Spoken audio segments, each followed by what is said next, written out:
Ever since the Abramovich era ended, Chelsea Football Club has been in turmoil, with uncertainty looming after every new manager takes control. In classic Chelsea fashion, another trouble in paradise tale has now come to fruition, this time between the two major stakeholders. While it has always looked like Boehly has been the face of ownership since the takeover, it's Clearlake Capital that holds over 60% of the stake in the club. There have been murmurs about clashes in the vision for the club, and a few cultural differences between Todd Boehly, who owns 12.8%, and Behdad Eghbali, the co-founder of Clearlake Capital, with a 61.5% stake. In a new development, Todd Boehly has been reported to be interested in buying Clearlake out of its stake, but being a minority owner, he can't force the deal. On the other hand, Eghbali is convinced that Clearlake is in this for the long run. The uncertainty over ownership and hence the club vision can potentially have a knock-on effect on the team.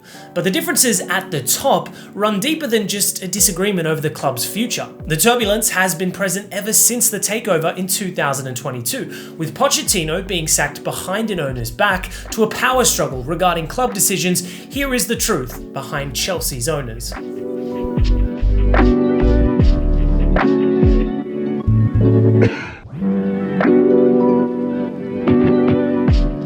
In 2022, Todd Boehly and Clearlake Capital joined forces to take Chelsea off of Roman Abramovich's hands for roughly £4.25 billion. Boehly, Hans-Jörg Weiss, and Mark Walter each own 12.8% of the shares, marking their stake just over 38%. Clearlake Capital co-founders Jose Feliciano and Behdad Eghbali own the remaining shares, making them majority owners. But after the takeover, Todd Boehly became the active face of ownership and started implementing huge changes. After being named chairman, he proceeded to make himself the sporting director.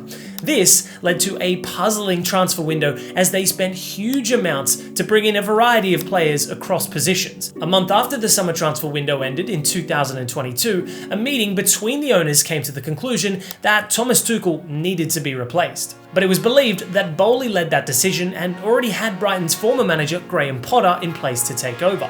After the splurge in the summer, which included players like Aubameyang, Fofana and Koulibaly not having the best of starts, Todd Boehly stepped down as the sporting director in January of 2023. He was replaced by Paul Winstanley and Lawrence Stewart, who came from Brighton. At this point, Eghbali stepped in to get more involved with operations. This was the first hint of trouble, as it was speculated that Boehly's signings were not appreciated by Eghbali. Chelsea spent over €300 million in the 2023 January transfer window, with Enzo Fernandez, Mudryk, Badiashile and Noni Madueke joining amongst others. Joao Felix was also brought in on loan from Atletico Madrid. At the end of the season, Boehly made headlines again after giving the squad a dressing down in the locker room. This happened after they lost to Brighton at home. The season finished in 12th place for the London club, which was their worst finish since the Premier League began in 1992.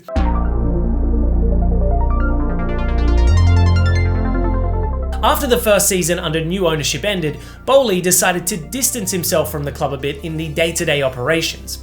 Eghbali took more interest in running the club and started getting involved in the operations internally. Both owners came to the mutual conclusion to appoint Mauricio Pochettino after discussing it with the hierarchy. Pochettino is a great manager for a rebuilding project, as evident from his Spurs side. He needs to set a system and culture in place before his side starts improving. He was given a hard task with a bloated squad, and even then he managed a respectable 6th place. Given the nature of his patient rebuilding style, inconsistency in the initial stages was bound to occur. After the 2023-24 season ended, there was uncertainty over Pochettino's future, as there always is for any Chelsea manager. But in an interview, Todd Boehly very sensibly explained how a manager needs to be trusted and given time to turn things around. He claimed that the answer is to be patient.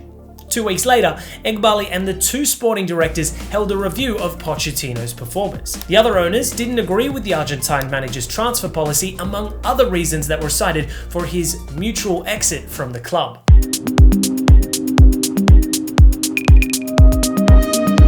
Since the new ownership bought Chelsea, they have spent an additional €1.5 billion on transfers. Before the start of the 24-25 season, a video of a crowded Chelsea training room garnered attention on social media, pointing to the massive squad they currently possessed. Enzo Maresca has been given a 5-year-long contract, which marks the start of the third long-term project in 2 years.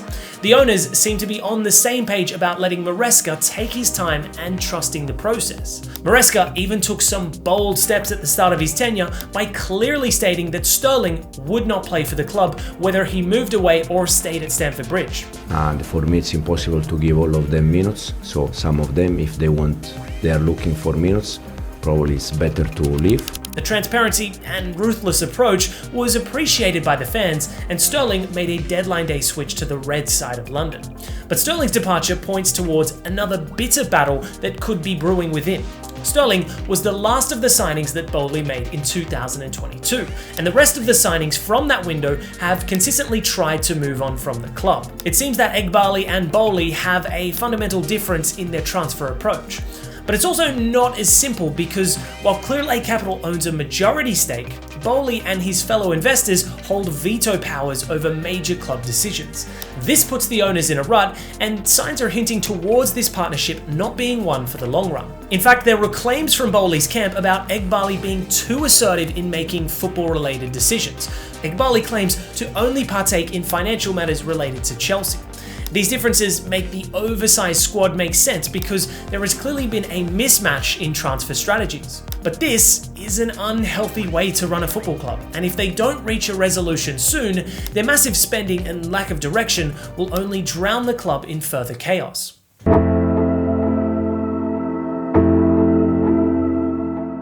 Even though the signings themselves might be extravagant, the improvements in medical as well as scouting and recruiting departments will reap long-term benefits. There are further talks about a new stadium, along with upgrading the academy and training facilities. Another long-term goal is to increase the 40,000 plus capacity of Stamford Bridge by the end of this decade.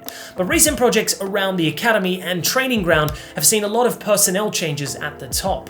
The ownership tussles haven't helped solidify plans to meet the 2030 deadline for the expansion. Another headache that hasn't been resolved is that Chelsea doesn't have a front of shirt sponsor for the second season running now. Their last sponsorship deal with 3 ended in 2023, and they still haven't found a replacement, which makes a huge revenue stream completely dry. A short-term deal with Infinite Athlete is on the cards, but ownership woes have affected many aspects of the club. Boehly seems convinced that he wants to resolve this by buying Clearlake out and reportedly already has funding lined up. But Eghbali is consistent with his position that Clearlake wants to stay for a long while and also fears that Boehly wants to buy them out to eventually sell the club at a higher valuation. There's speculation that Boehly might test the waters soon with a first bid, but Eghbali doesn't want to be bought out even if the offer stands considerably above the €2.5 billion evaluation at the time of taking over. The ball is in Boehly's court because Clearlake comfortably has a majority share and seems convinced about staying. In another twist, we could have Clearlake buy out Boehly to solve their troubling alliance and have a one-track vision.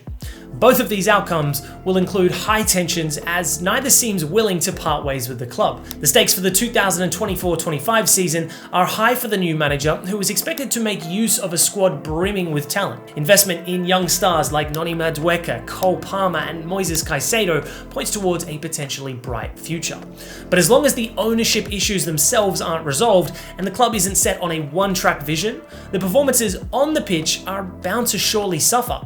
Signing the best players from around the world isn't a one-stop solution to winning titles. Running a club is much more than just functioning on the pitch. It takes a collective effort behind the scenes to make sure that the team is able to improve over time. The past 2 years for Chelsea have been stagnant at most. Running through quality managers and top players in such a short term will affect the morale of players as well as the finances of the club. The owners need to restrain their urge to get too closely involved with club operations and instead focus on aligning their vision. They should invest in recruiting the best executives and management for the club and trust them to do their jobs. If it comes to that point, would Chelsea fans prefer Boehly to exit or Clearlake Capital? Let us know your thoughts in the comments below.